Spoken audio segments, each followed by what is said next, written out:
¿Qué tal? Muy buenas noches. Pues bienvenidos a estos videos que serán subidos por medio de YouTube,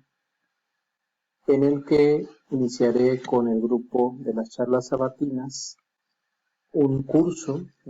digamos a distancia, sobre la conformación de la identidad en el periodo virreinal. Les comento que esto en su origen fue parte de un seminario que prácticamente se llevó a cabo hace ya más de 5 años. Este seminario contó con la participación de varios compañeros, entre ellos Consuelo Granados, Alberto Moreno, Guillermo Ruiz, a los cuales algunos de ustedes conocen, Isabel Izaguirre, etcétera. Y bueno, eh, quiero agradecer en esta ocasión también la ayuda que me prestó en su momento Consuelo Granados para reunir el material que les brindé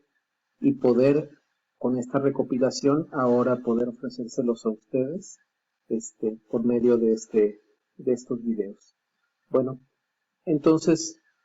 este video número 1 será una introducción al tema del criollismo para que sepan de qué estamos hablando, y vamos a ver un poco la mecánica de las sesiones que estaremos teniendo y llevando a cabo. Bueno, si ustedes pueden ver en este cuadro, vamos a tener dos videos el día de hoy, que podrán ustedes verlos cuando ustedes les sea más fácil. Una introducción en donde veremos el tema, una introducción al criollismo, y haré una lectura de un texto. En el segundo video haré una lectura de un texto propio que se llama Cultura Criolla y Patria Americana. Esta introducción, estos dos videos de introducción serán muy importantes para aquellos que desconozcan sobre el tema, que se puedan familiarizar con muchos de los, primero que nada, con el concepto de criollismo, cómo se está manejando y cómo el criollismo se puede considerar la base de la conformación de la identidad mexicana, que como sabemos es un proceso que nunca se concluye. La conformación de la identidad de una nación, de una región, de un país, de un grupo humano, cualquiera que este sea, es un proceso que nunca termina, ¿no? Que es prácticamente progresivo y está siempre renovándose. Bueno, después de esto, eh, ya a partir del sábado ustedes podrán tener disponibles los videos directos de contenidos vinculados a temas y sobre todo a ciertos textos y autores que fueron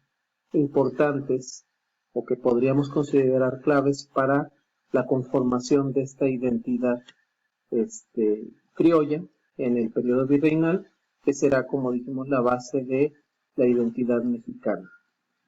Bueno, tenemos, por ejemplo, que el 28 de marzo estarán disponibles los videos acerca de la obra de Historia de las Cosas de la Nueva España de Bernardino de Sahagún, la Historia Eclesiástica Indiana de Jerónimo de Mendieta, y bueno, la de Diego Durán no la incluiré, se los digo desde ahora, pero está aquí anotada, pero no podrá ser incluida. También grabaré por esa ocasión otro video más sobre la obra Retórica Cristiana del franciscano Diego de Valadez. Esas son todas obras del siglo XVI. El 4 de abril se subiré 3 videos: Juan de Torquemada, Monarquía Indiana, es su obra, La Grandeza Mexicana de Bernardo de Balbuena, y una antología de varios textos, entre ellos de Chimalpaín, de Alvarado Tezosomoc, sobre cronistas indígenas. Todo esto obras del siglo XVII. Luego nos iremos a ver el Nican Mopogua de Antonio Valeriano, que es una obra que, aunque haya sido o se atribuye que fue escrita por Antonio Valeriano en el siglo XVI, en realidad la da a conocer en buena medida el presbítero Miguel Sánchez en el siglo XVII. Precisamente en ese mismo, el 11 de abril, los 3 videos que se subirán serán el del Nican Mopogua de Antonio Valeriano, el de Imagen de la Virgen María en México de Miguel Sánchez, que aquí muy probablemente haga una inversión en cuanto a el orden de los videos. Y finalmente, un texto histórico muy importante que es el de Historia de la Conquista de México de Antonio de Solís. El 18 de abril se subirán 3 videos, figuras, 2 de ellas muy conocidas por todos, una antología de textos de la obra de Carlos de Sigüenza y Góngora, otra antología de textos de Sor Juana Inés de la Cruz y finalmente el Teatro Mexicano de Agustín de Betancourt, también una obra importante, todos ellos del siglo XVII. Ya el 25 de abril entraremos al siglo XVIII, veremos prácticamente eh, la breve y compendiosa narración de la Ciudad de México del jesuita Juan de Viera, y veremos otra obra muy importante, muy interesante, que es La Maravilla Americana, que fue compilada por Miguel Cabrera con el apoyo de otros 13 pintores contemporáneos, muchos de ellos discípulos de él, ¿no? Esto será el primer video del 25 de abril, se sumarán otros 2, que será el de Historia Antigua de México de Francisco Javier Clavijero, y finalmente la descripción histórica y cronológica de las 2 piedras de Antonio de León y Gama y la descripción de las antigüedades de Xochicalco de José Antonio de Alzate. Para terminar, el 2 de mayo tendremos una sesión de conclusiones en donde acudiré al iniciador de todo este concepto del criollismo, que es el gran historiador Edmundo Gorman, y a una autora más reciente, también muy importante, que es Virginia Gina Mate, con su texto Variantes del criollismo en el siglo XVIII. Les aclaro que no es la lectura de los textos, ¿no?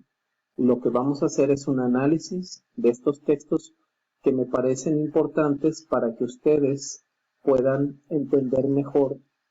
cómo estos textos y estas obras reflejan esa construcción de la identidad criolla, ahora mexicana, ¿no? A partir del siglo XVI. Entonces, cada video dedicado a obras tendrá básicamente 4 secciones: un contexto espacio-temporal del autor y de la obra; 2, una correlación de la obra con otros fenómenos culturales novohispanos; 3, una breve biografía del autor; y en la 4, una reseña de la obra completa y finalmente una ficha dedicada a comentarios a su valor particular. Y bueno, eso será básicamente la estructura de cada uno. Bueno, para entender un poco más acerca del tema del criollismo, hay que recordar que después de la conquista, paulatinamente se fue conformando en lo que ahora es México, antes la conocida Nueva España, un conjunto humano que estaba integrado tanto por españoles peninsulares como de diferentes procedencias, como de sus descendientes que ya habían nacido en América, y por supuesto la propia población nativa, a las que se le agregaría la población de origen africano, que llegaría en un número bastante importante, y sobre todo a partir de ya muy avanzado el siglo XVI, con el comercio establecido por medio de la nao de China, una población también que, aunque pequeña, importante, derivada del continente asiático. Entonces, el suelo compartido por este universo humano tan heterogéneo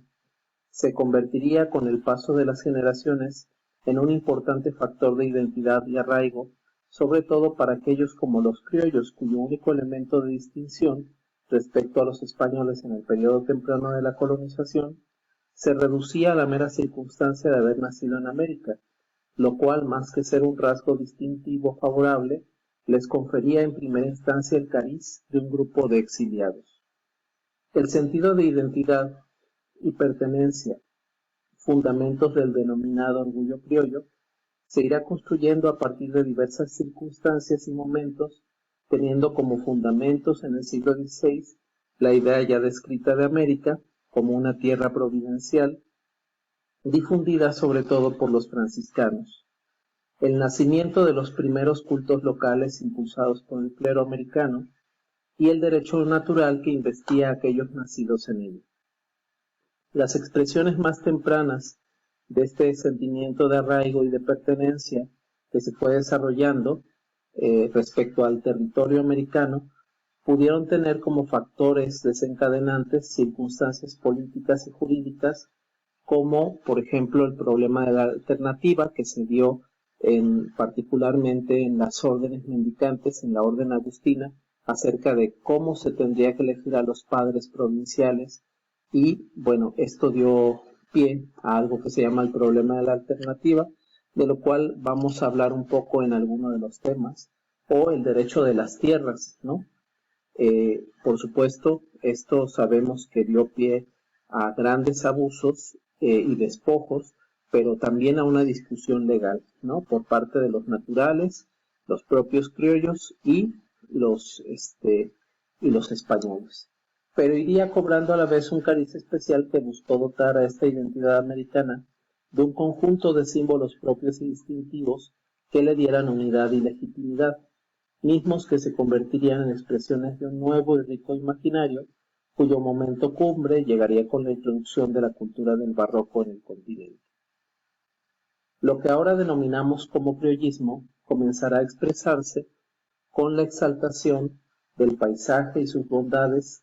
en su comparativa con los referentes de una cultura universal que colocaba a América en una categoría igual o superior a lo existente en Europa. Esto obviamente por los nativos americanos, que convirtió a las ciudades americanas en émulas de Roma, Venecia, Florencia, Atenas e incluso como una nueva Jerusalén. La visión de una América privilegiada antes que nada por su rol providencial dará pauta además a la construcción de una geografía sagrada, a una sacralización del espacio en que las imágenes cristianas serán objeto de un proceso de apropiación y de significación y servirán para dar orden al mundo y se asociarán con hitos del paisaje americano. Todas estas experiencias, aunque sean catalogadas dentro del criollismo, no significa que se atribuyan exclusivamente a los españoles nacidos en América.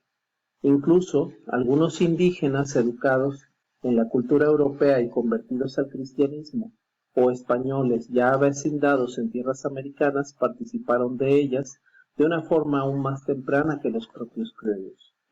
La dificultad de del uso de este término criollo, que confunde bastante por sus múltiples significados, es que